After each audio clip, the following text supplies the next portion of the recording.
Chapter 29. The recollection of about 3 days and nights succeeding this is very dim in my mind.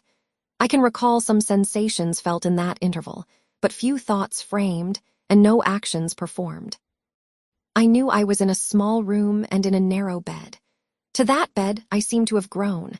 I lay on it motionless as a stone, and to have torn me from it would have been almost to kill me. I took no note of the lapse of time, of the change from morning to noon, from noon to evening. I observed when anyone entered or left the apartment. I could even tell who they were. I could understand what was said when the speaker stood near to me, but I could not answer.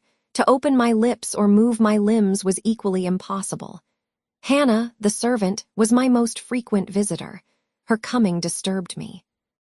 I had a feeling that she wished me away, that she did not understand me or my circumstances, that she was prejudiced against me. Diana and Mary appeared in the chamber once or twice a day. They would whisper sentences of this sort at my bedside. It is very well we took her in. Yes, she would certainly have been found dead at the door in the morning had she been left out all night. I wonder what she has gone through. Strange hardships, I imagine, poor, emaciated, pallid wanderer. She is not an uneducated person, I should think, by her manner of speaking. Her accent was quite pure. And the clothes she took off, though splashed and wet, were little worn and fine. She has a peculiar face. Fleshless and haggard as it is, I rather like it, and when in good health and animated, I can fancy her physiognomy would be agreeable. Never once in their dialogues did I hear a syllable of regret at the hospitality they had extended to me, or of suspicion of, or aversion to myself. I was comforted. Mr. St. John came but once. He looked at me and said my state of lethargy was the result of reaction from excessive and protracted fatigue. He pronounced it needless to send for a doctor. Nature, he was sure, would manage best, left to herself. He said every nerve had been overstrained in some way, and the whole system must sleep torpid a while. There was no disease. He imagined my recovery would be rapid enough when once commenced. These opinions he delivered in a few words, in a quiet, low voice, and added, after a pause, in the tone of a man little accustomed to expansive comment, rather an unusual physiognomy. Certainly, not indicative of vulgarity or degradation. Far otherwise, responded Diana. To speak truth, St. John, my heart rather warms to the poor little soul. I wish we may be able to benefit her permanently. That is hardly likely, was the reply. You will find she is some young lady who has had a misunderstanding with her friends and has probably injudiciously left them. We may, perhaps, succeed in restoring her to them if she is not obstinate, but I trace lines of force in her face which make me skeptical of her tractability. He stood considering me some minutes. Then added, she looks sensible but not at all handsome. She is so ill, St. John. Ill or well, she would always be plain. The grace and harmony of beauty are quite wanting in those features. On the 3rd day I was better. On the 4th I could speak, move, rise in bed, and turn. Hannah had brought me some gruel and dry toast, about, as I supposed, the dinner hour. I had eaten with relish. The food was good, void of the feverish flavor which had hitherto poisoned what I had swallowed. When she left me, I felt comparatively strong and revived. Ere long satiety of repose and desire for action stirred me. I wished to rise. But what could I put on? Only my damp and bemired apparel, in which I had slept on the ground and fallen in the marsh. I felt ashamed to appear before my benefactors so clad. I was spared the humiliation. On a chair by the bedside were all my own things, clean and dry. My black silk frock hung against the wall. The traces of the bog were removed from it, the creases left by the wet smoothed out. It was quite decent. My very shoes and stockings were purified and rendered presentable. There were the means of washing in the room, and a comb and brush to smooth my hair. After a weary process, and resting every 5 minutes, I succeeded in dressing myself. My clothes hung loose on me, for I was much wasted, but I covered deficiencies with a shawl, and once more, clean and respectable looking. No speck of the dirt, no trace of the disorder I so hated, and which seemed so to degrade me, left. I crept down a stone staircase with the aid of the banisters to a narrow, low passage, and found my way presently to the kitchen. It was full of the fragrance of new bread and the warmth of a generous fire. Hannah was baking. Prejudices, it is well known, are most difficult to eradicate from the heart, whose soil has never been loosened or fertilized by education. They grow there, firm as weeds among stones. Hannah had been cold and stiff indeed at the first. Latterly she had begun to relent a little, and when she saw me come in tidy and well-dressed, she even smiled. "What, you have got up," she said. "You are better, then.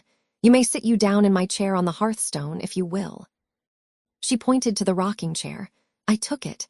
She bustled about, examining me every now and then with the corner of her eye. Turning to me, as she took some loaves from the oven, she asked bluntly, "Did you ever go a-begging afore you came here?"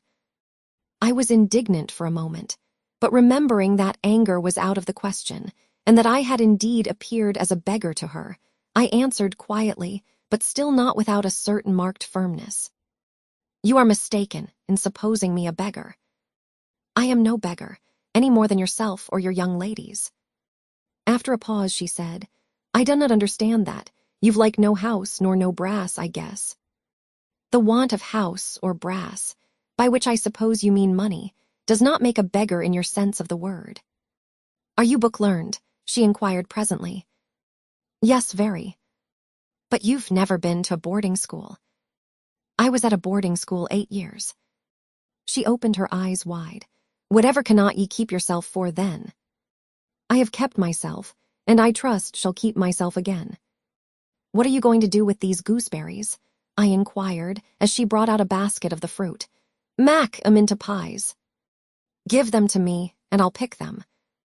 "Nay, I do not want you to do naught." "But I must do something." "Let me have them." She consented, and she even brought me a clean towel to spread over my dress, lest, as she said, I should mucky it. "Ye have not been used to sarvant's work, I see by your hands," she remarked. "Happen ye have been a dressmaker." "No, you are wrong. And now, never mind what I have been. Don't trouble your head further about me, but tell me the name of the house where we are." "Some calls it Marsh End, and some calls it Moor House." "And the gentleman who lives here is called Mr. St. John." "Nay, he doesn't live here. He is only staying a while. When he is at home, he is in his own parish at Morton." "That village a few miles off." "Aye." "And what is he?" "He is a parson." I remembered the answer of the old housekeeper at the parsonage, when I had asked to see the clergyman. This, then, was his father's residence. Aye, old Mr. Rivers lived here, and his father and grandfather, and great-grandfather afore him. The name, then, of that gentleman is Mr. St. John Rivers. Aye, St. John is like his Kirsten name. And his sisters are called Diana and Mary Rivers. Yes. Their father is dead. Dead 3 weeks sin of a stroke. They have no mother. The mistress has been dead this many a year. Have you lived with the family long?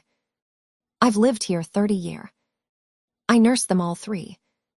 That proves you must have been an honest and faithful servant. I will say so much for you, though you have had the incivility to call me a beggar. She again regarded me with a surprised stare.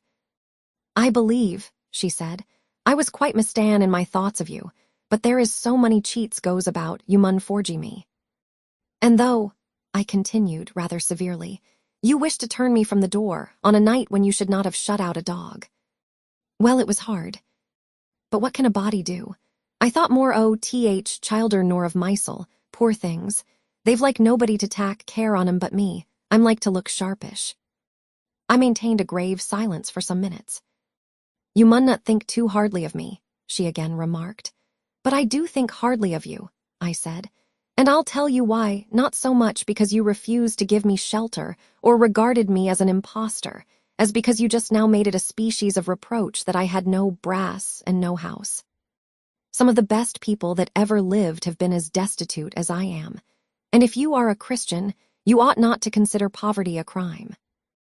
"No more I ought," said she, Mr. St. John tells me so too. And I see I were wrang, but I've clear a different notion on you now to what I had. You look a rate down dacent little crater. That will do, I forgive you now, shake hands. She put her flowery and horny hand into mine.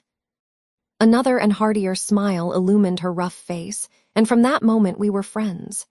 Hannah was evidently fond of talking. While I picked the fruit, and she made the paste for the pies, she proceeded to give me sundry details about her deceased master and mistress, and the childer, as she called the young people. Old Mr. Rivers, she said, was a plain man enough, but a gentleman, and of as ancient a family as could be found. Marsh End had belonged to the Rivers ever since it was a house. And it was, she affirmed, aboon 200-year-old, for all it looked but a small, humble place, not to compare why, Mr. Oliver's grand hall down I Morton Vale. But she could remember Bill Oliver's father a journeyman needlemaker, and T.H. Rivers were gentry I T.H. Oud days o T.H. Henry's, as anybody might see by looking into T.H. Registers I Morton Church vestry. Still, she allowed, the Oud Maester was like other folk, not mitch out o.t. common way. Stark mad o shooting and farming and sich like. The mistress was different. She was a great reader and studied a deal, and the bairns had taken after her. There was nothing like them in these parts, nor ever had been.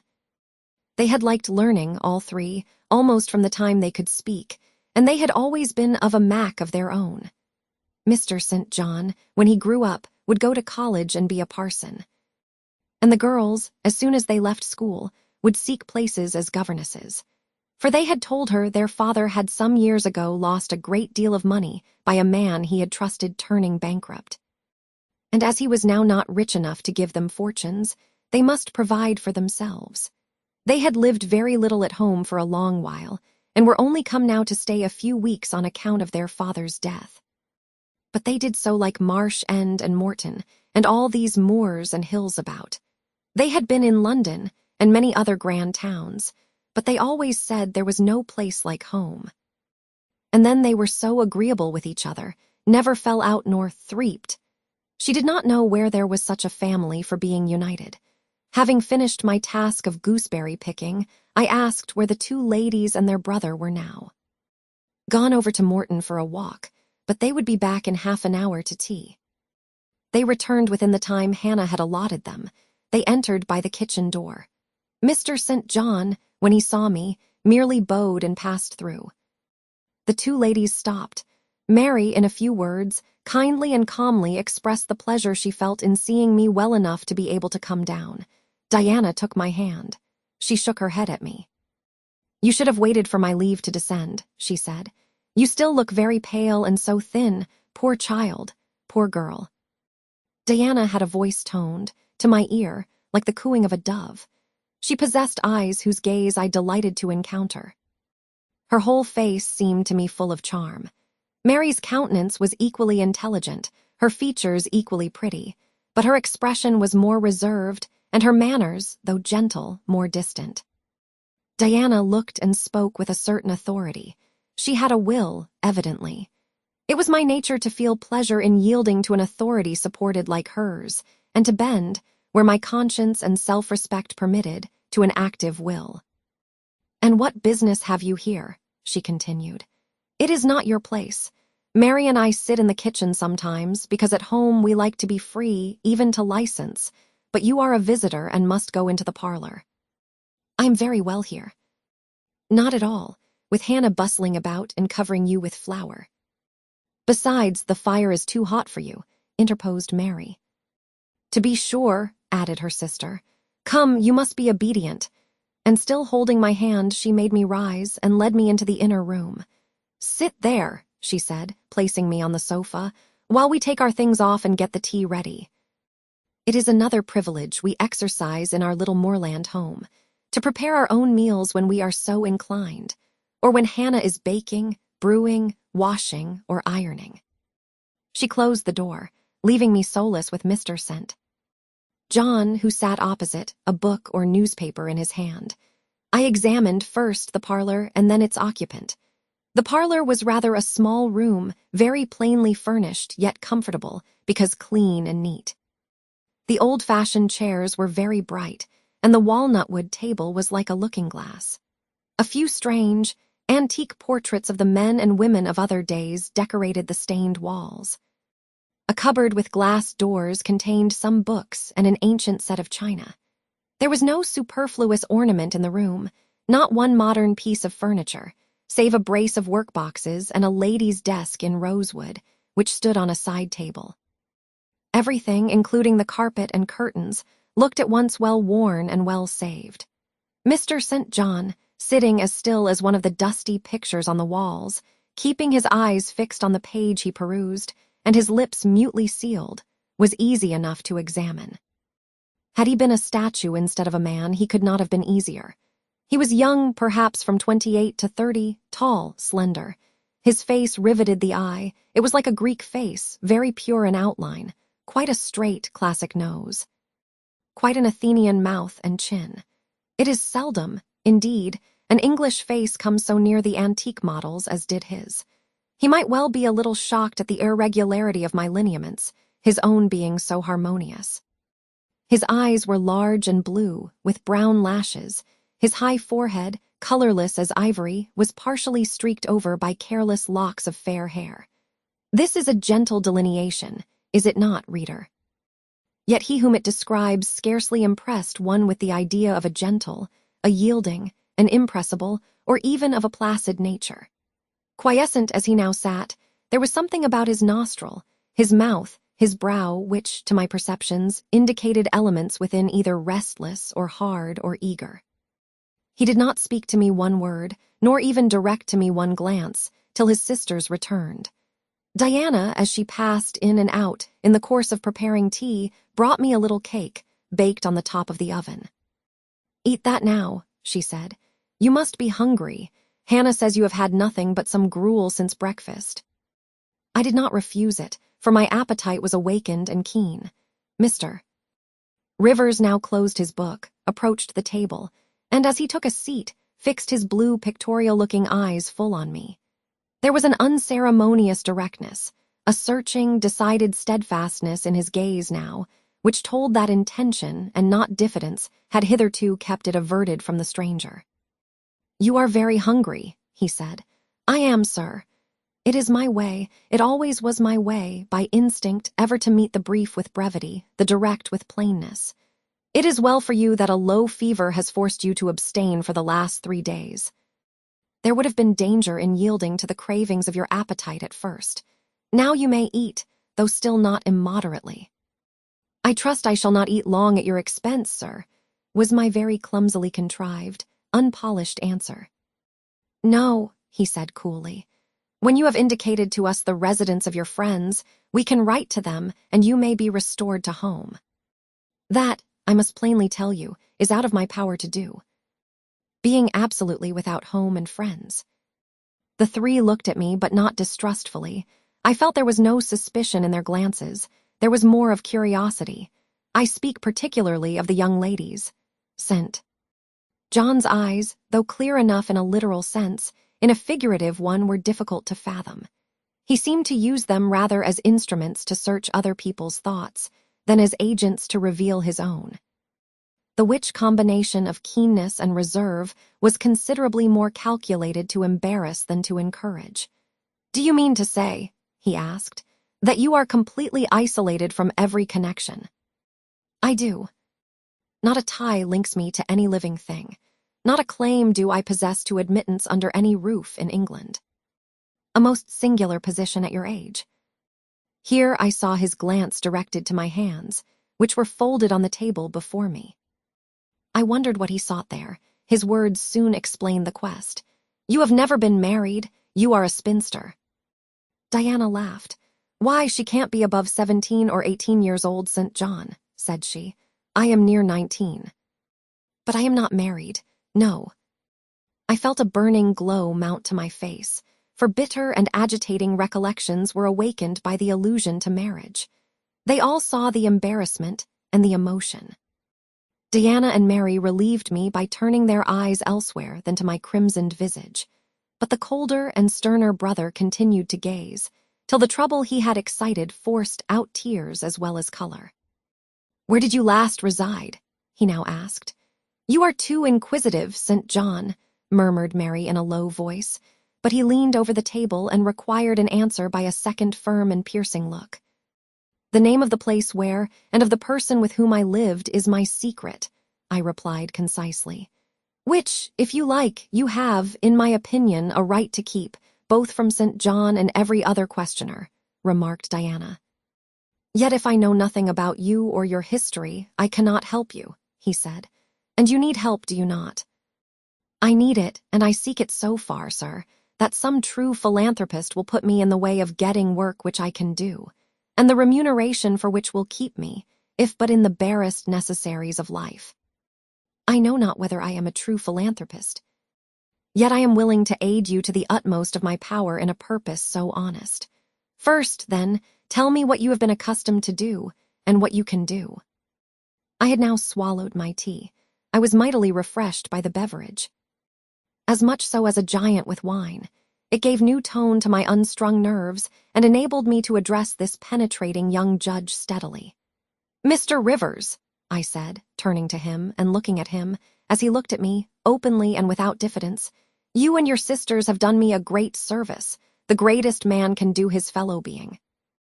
You have rescued me, by your noble hospitality, from death. This benefit conferred gives you an unlimited claim on my gratitude, and a claim, to a certain extent, on my confidence.